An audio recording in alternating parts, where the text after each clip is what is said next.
Can you hear me? Okay, good. All right. Jesus is surely a powerful name, and I'm going to bear witness to that. So you guys don't know who I am. My name's Carlos. I'm a missionary, and I've been a missionary in Cambodia or in Southeast Asia for 4 years. And I'm going to share with you guys my experience and how God used me and how powerful Jesus' name is. Before I start, let us pray. Father in heaven, as you speak through me, may it not be my words, Lord. May it be your words that speak through me, Father in heaven, because your words are what cause the healing. Your words are what raise from the dead, and your words are what give life. So as I speak, may it be your words that speak through me. I pray this in Jesus' name. Amen. So like I said, I was a missionary in Cambodia. Are there any Cambodians here? Okay, no Cambodians. I expected that. I was also a missionary in Malaysia. Any Malaysians? Any Indonesians? Okay, Salamat Hari Sabah. Is that how you say it? Salamat Hari Sabah. So I was also a missionary in Malaysia as well. I also went to Philippines. I know there's a Filipino here. Any Filipinos? Okay. The only Filipino, okay. I don't know. I didn't learn how to speak Tagalog or anything like that. I learned Mayo and Aga, but that's not Tagalog. That's another Filipino language. I also went to Laos. So I was a missionary for 4 years. God led me there. And interesting fact, Felipe encouraged me to become a missionary. He pushed hard for me, and he probably prayed for me too. And another guy who will be speaking here, Pastor Im, he'll be speaking here on the 18th. Him and Felipe encouraged me, they urged me to come to Cambodia, and I came, and it was a life-changing event that I'll never regret. So before I share my testimony, I want to share the testimony before the testimony that what set the stage for the theme for my mission trip, or for my whole entire 4 years that I was in Asia. So one day, I got invited to be a wilderness survival teacher in Malaysia. I don't know how to survive in the wilderness, but I figured it out. I climbed a mountain. I spent the night there. It was a nightmare. I was terrified. And I can't talk about everything that I went there because I can go on forever. That's like a whole testimony in itself.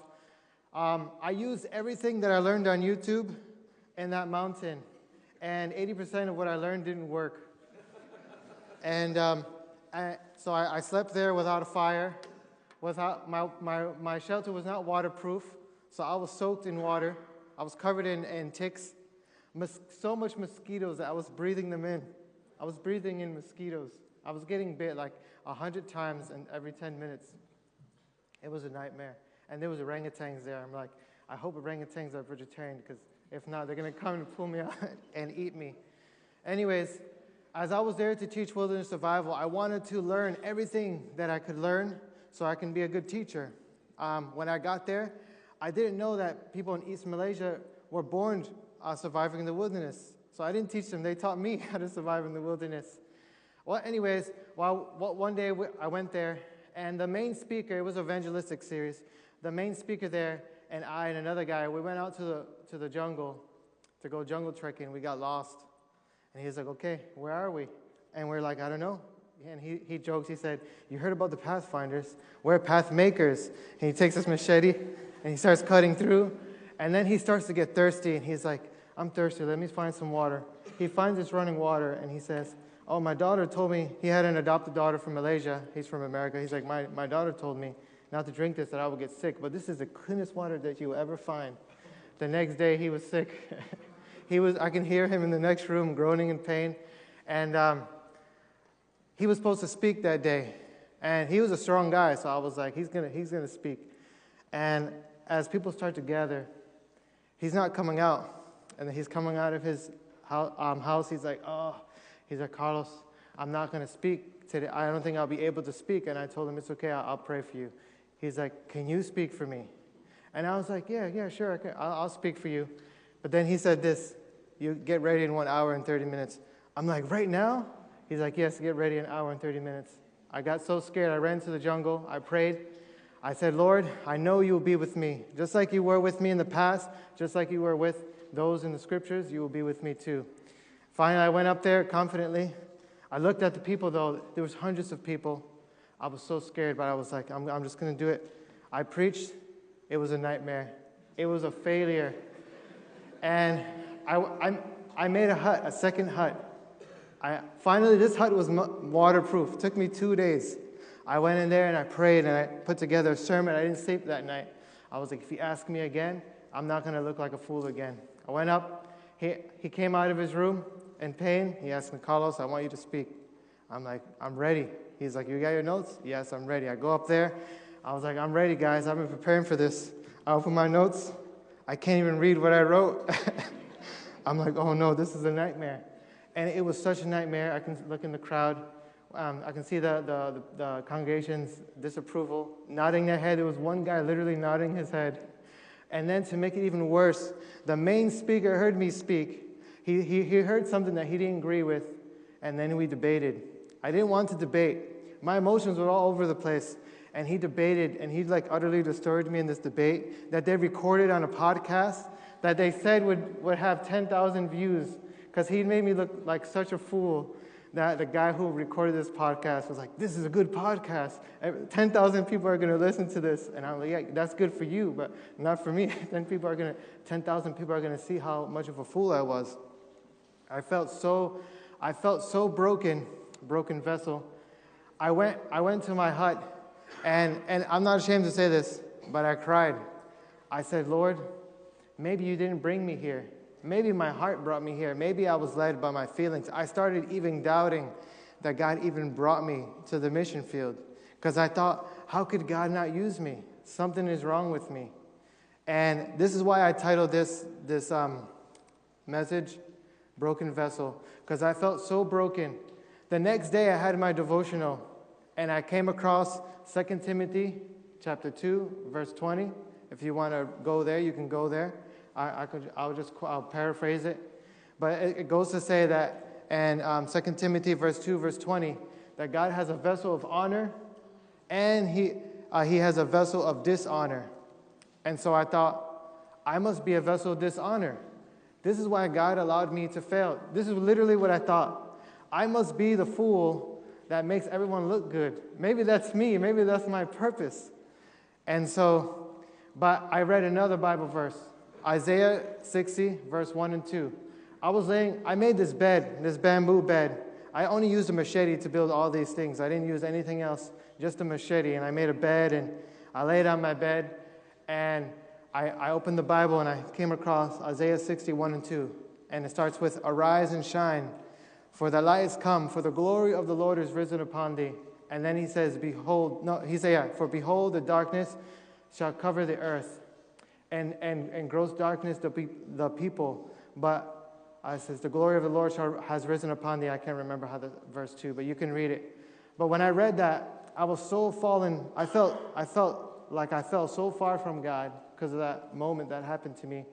God was telling me, it's okay, arise and shine, for my light has come.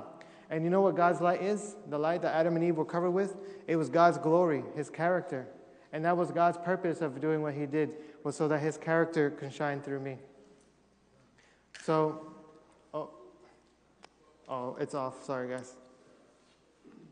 Okay. So, this is my first day in America. This is just a random picture. I don't know why I took this picture, but I was wearing like Cambodian outfit, like this weird, it wasn't a Cambodian outfit. It was just covered with dust, and it was old. And like I looked at my shoes, and I was like, man, I feel like I'm out of place. I'm wearing shoes that don't fit me. These shoes don't fit me. My heels were hanging out about a half an inch. They were broken on the side. And I was just praising God that I made it to America. But in Cambodia, I learned to live minimalistically. So actually when I came to Cambodia, I lost everything. I had one shirt, one pants, one pair of shoes that I wore for 1 week until everything started to turn brown. And then in Cambodia, I learned to live without a refrigerator. I don't know if you guys ever lived without a refrigerator. This is the hardest thing. Like I would buy like a week or 2 weeks supply of food, and it would just spoil the next day. I learned to live without running water. You know, one time I went to this market, and I stepped on cow poop.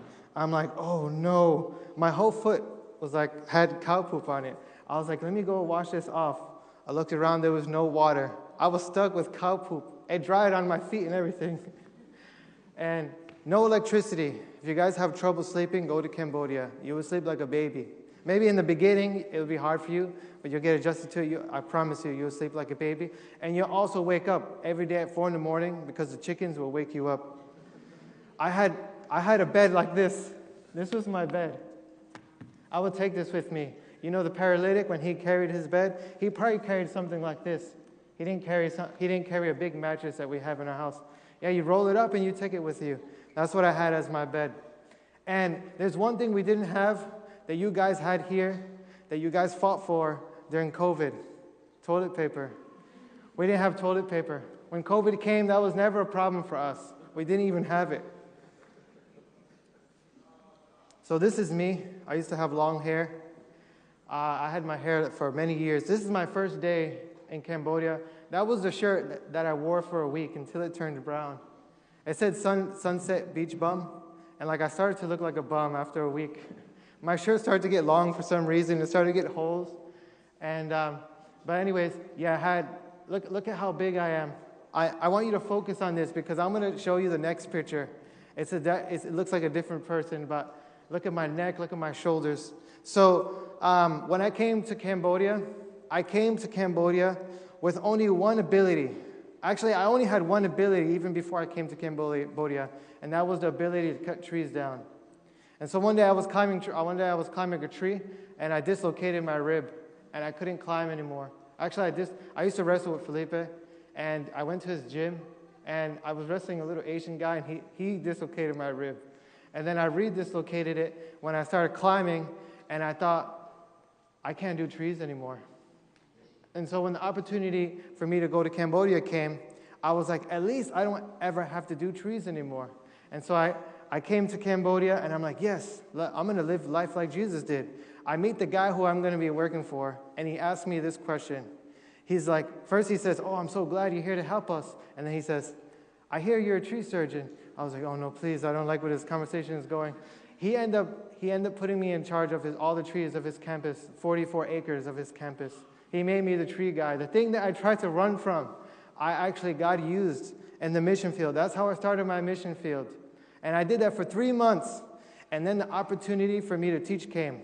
And then I became a teacher. And I think God has a sense of humor because I was not a good student. And God wanted to show me how hard it was to be a teacher. You know, being a teacher is a lifestyle. You never stop working. I literally went to sleep every day at 12 in the morning, and I woke up every day at 5 in the morning. It was a tough experience.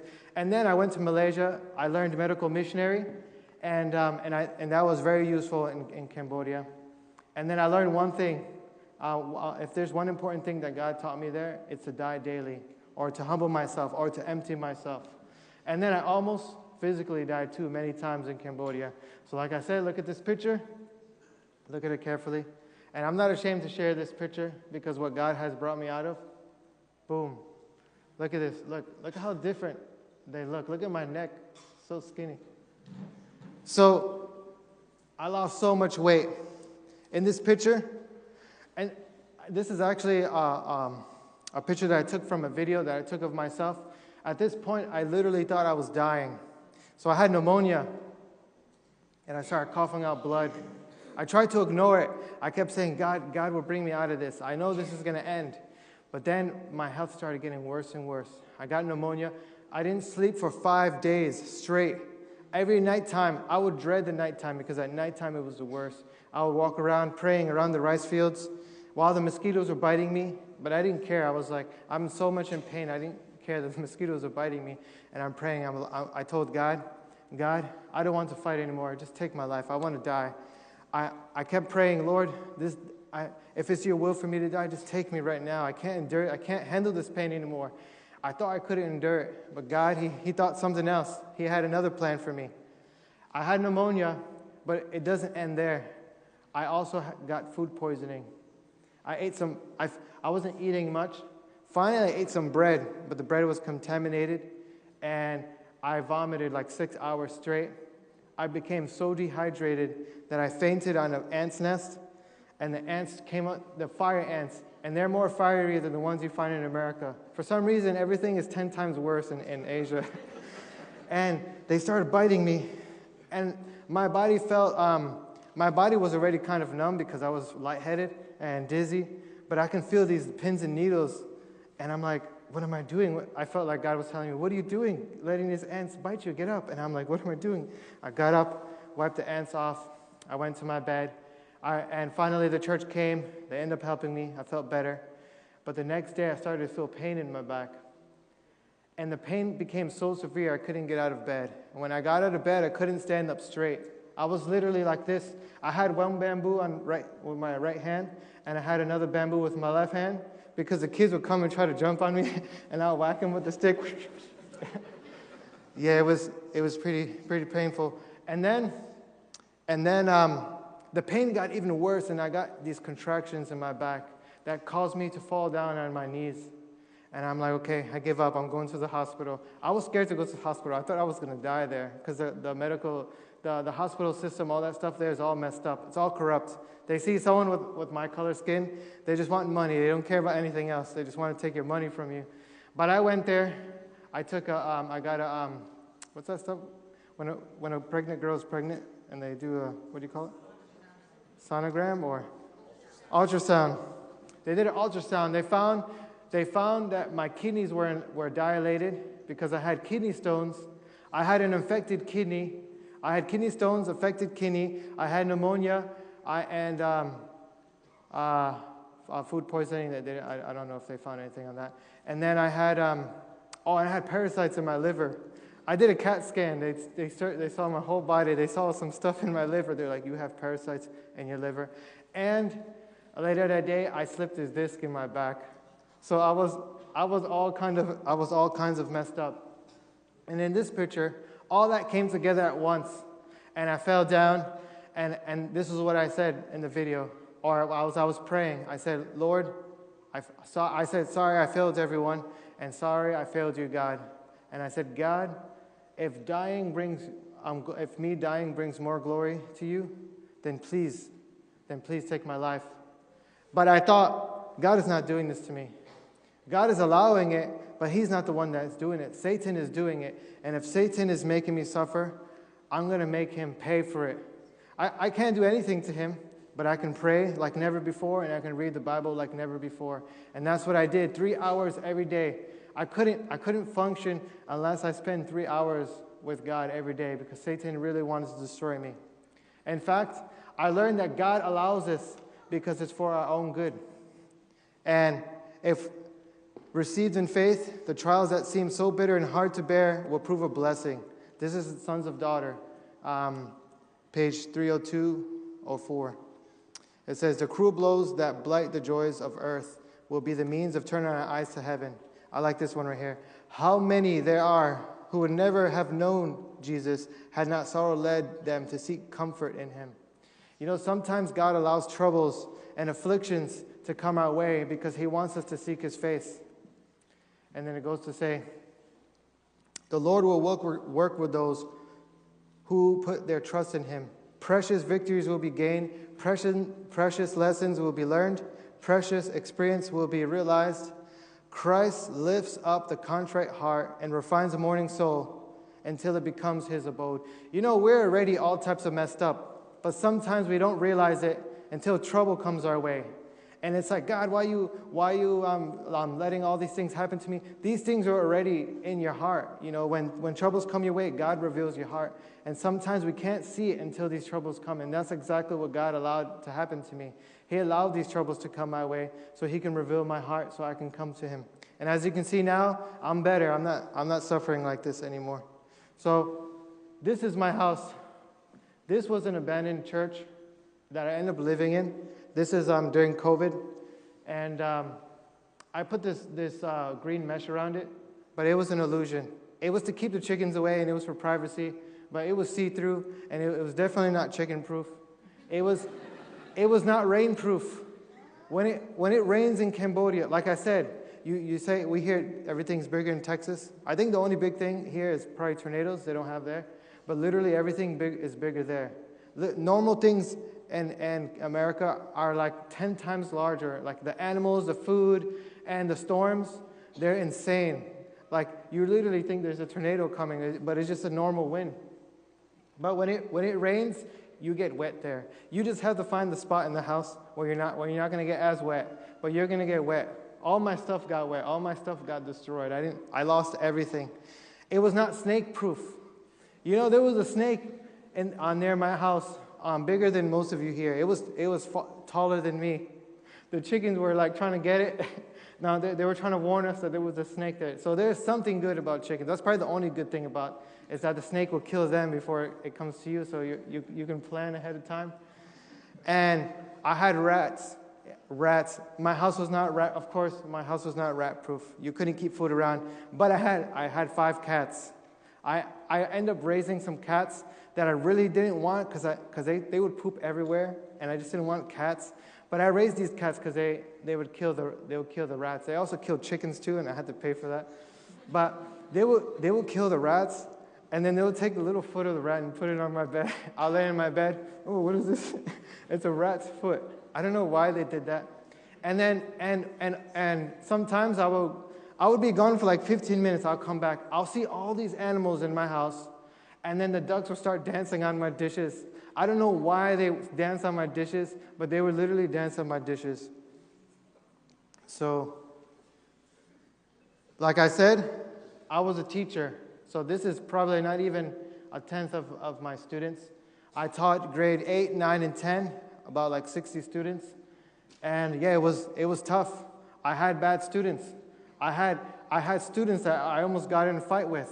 I had a student one time who took a knife and put the knife to my throat.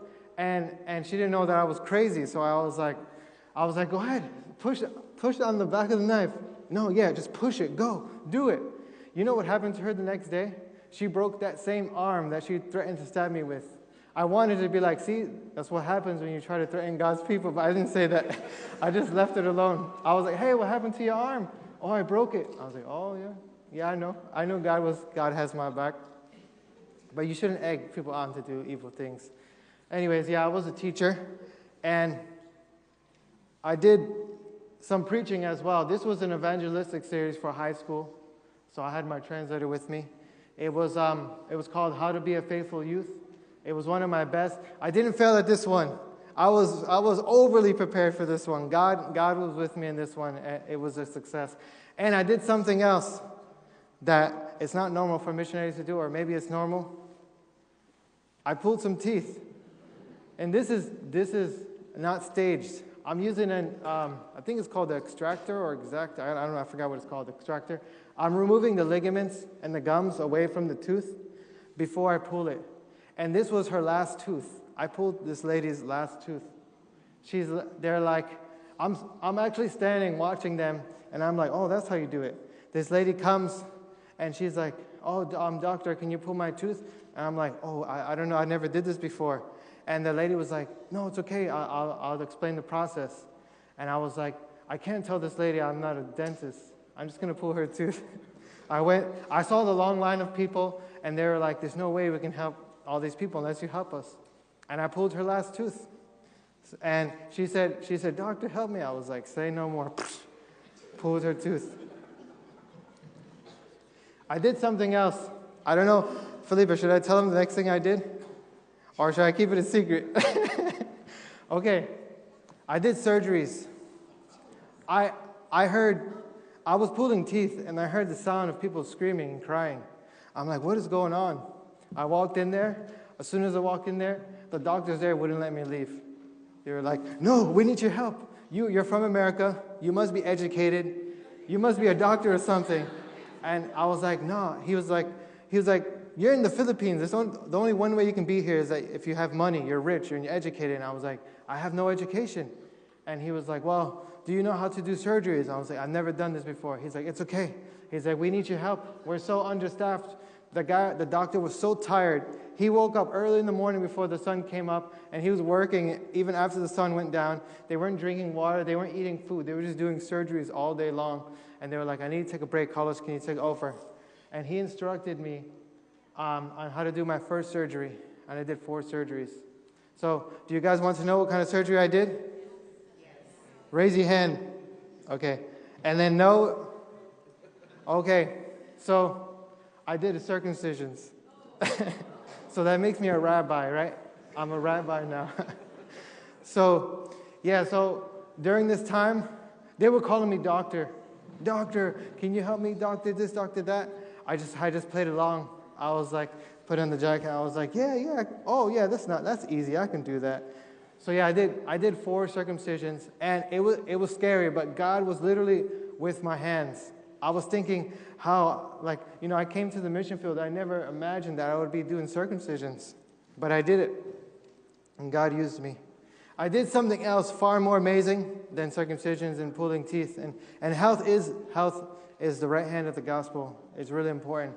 But I did something that Ellen White calls the missionary skill of the highest order, or the missionary, I forgot what she calls it, but it's a mission field of the highest order, and that was canvassing. When I went to Malaysia, I learned how to properly canvass, and then when I came, that's another story of its own, but I went to Malaysia, to a country where it's illegal to witness to Muslims, and I witnessed to Muslims. I went to the mosques while they were praying, and I witnessed to Muslims. I was terrified. I was like, man, they're going to stone me or something. But God was with me. He was definitely with me. And so, because I saw how much of a blessing it was, I wanted to bring it to Cambodia. And when I brought it to Cambodia, it was strange. The ones who opposed me the most were my friends at the church. They told me, this is a third world country, no one reads books. And then they said, everyone's poor, they won't be able to afford the book. No one has ever canvassed before, and the only person who canvassed failed on their first person, they failed. And this was a common one. You will go to jail because you're a foreigner and you don't have a work permit. You will go to jail because of COVID, and you will go to jail because the police are corrupt and they want to get a lot of money from you. And I was like, you know what, let me put that to the test. And I canvassed the first person I canvassed. It wasn't these police officers. It was another police officer, but the first person I canvassed was a police officer. I was like, if it's true that I will go to jail, let me canvass a police officer so I won't waste my time. I canvassed a police officer, I didn't go to jail. I thought, this police officer, he's just a low-level police officer. Let me go to the high-ranking officer. I found this guy here with a bunch of badges on him. He looked like he just came from Pathfinders. And I was like, if he doesn't arrest me, then it's totally legal to canvass. And I canvassed him. Look at the smile on his face. He's happy too. And he was the reason why I continued to canvass. And when I canvassed and I brought so I took these books and I bought them after the canvassing campaign. And I got all this money and I gave it to the guy who said it was not possible. And I put it in his hand and he said, oh, how was this possible? How were you able to do this? And at this time, I didn't speak the language too well. I was using Google Translate, and God was with me, and I'll tell you why in a little bit. But he told me this. He said, it's because you're a foreigner, and people are more kinder to foreigners. And I was like thinking in my mind, I'm so glad he told me that, because I'm about to prove you wrong. And so I took he had an orphanage. I took all his orphans. These are his orphans. And we went canvassing. And some even did better than me. They ended up selling far more books than I. I came back with these loads of money, and I was like, here you go. He didn't say anything. He didn't say anything after that. So this was the canvassing mobile. This is what we use for canvassing. You see these people here? All these people would fit in this trailer here. And this is a 120cc motorcycle, or it's more like a moped.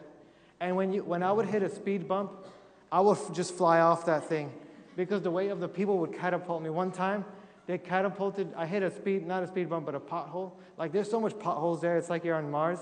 I hit this pothole and I just flew off in the sky, and then the trailer started coming towards me to run me over. But for some reason, as soon as I touched the ground, I instantly rolled on my back and jumped and got on the bike and drove off. They said they saw me move so fast.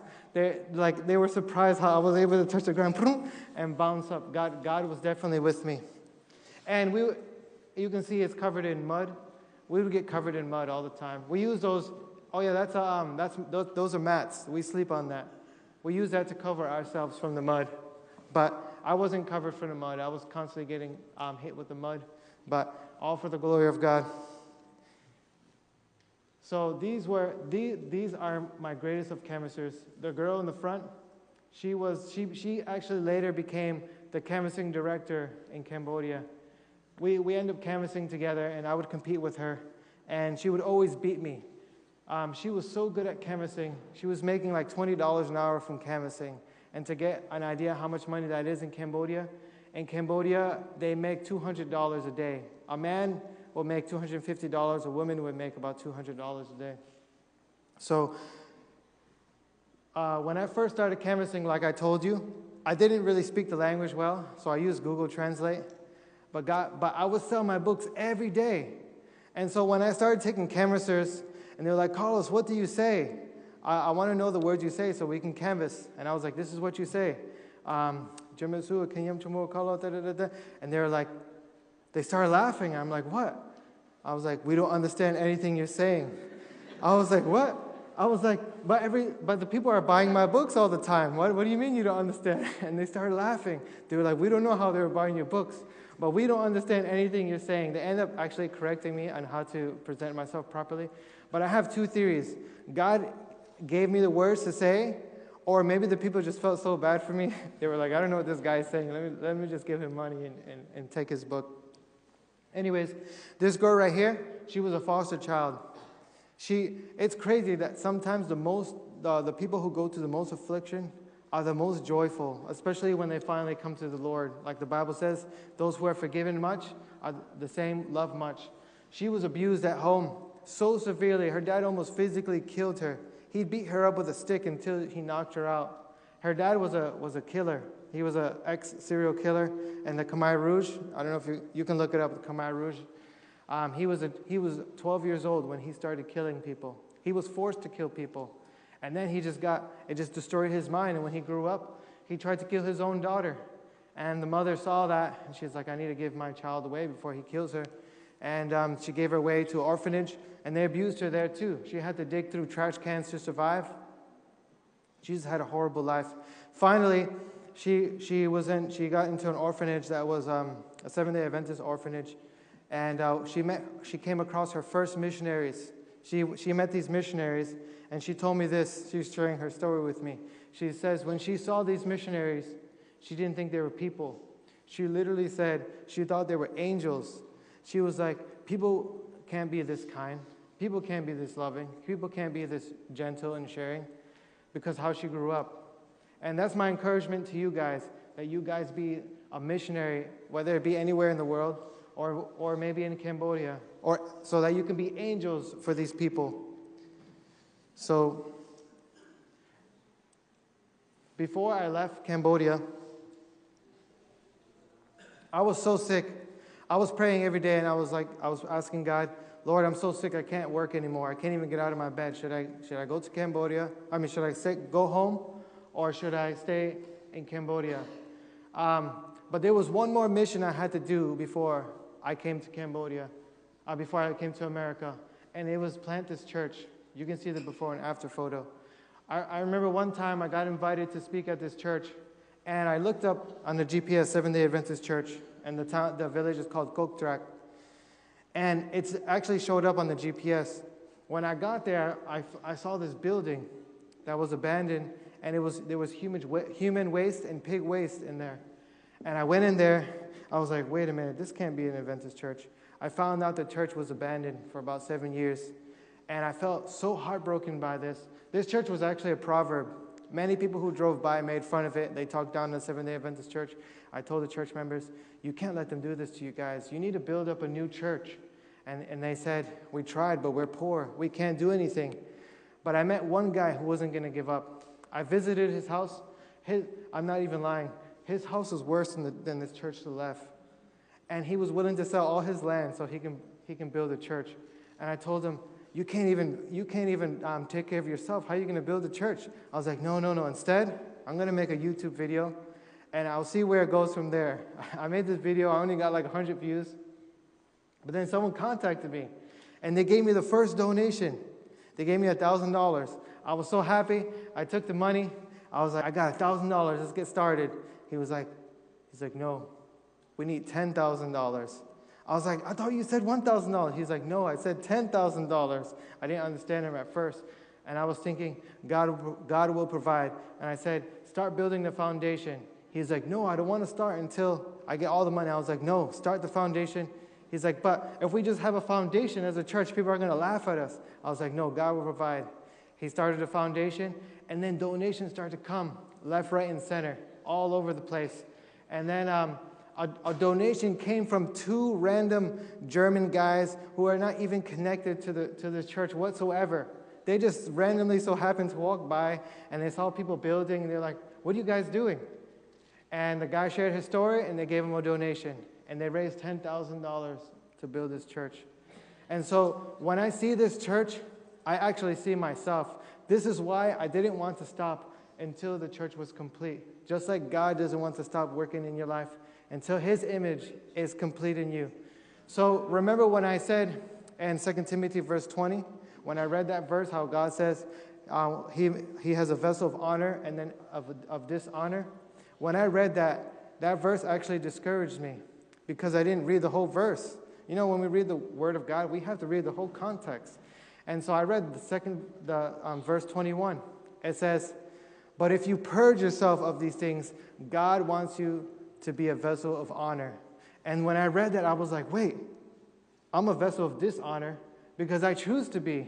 I can choose to be a vessel of honor if I can just allow God to purge myself of these things. And God can use anyone, and because He used me. Trust me. If I had time, I would share you how God brought me up, but I don't have time. You hear all the time, God can use a donkey, then He can use you. And, you know, He didn't die for the donkey. He died for you. So that shows you that He's more willing to use you than He was when He used that donkey. I think it was in Numbers chapter 20. So can I invite the musicians to come up? And as they come up, I want you guys to pray and to think upon yourself or to ask God, God, can you use me? Because He can use you, I promise.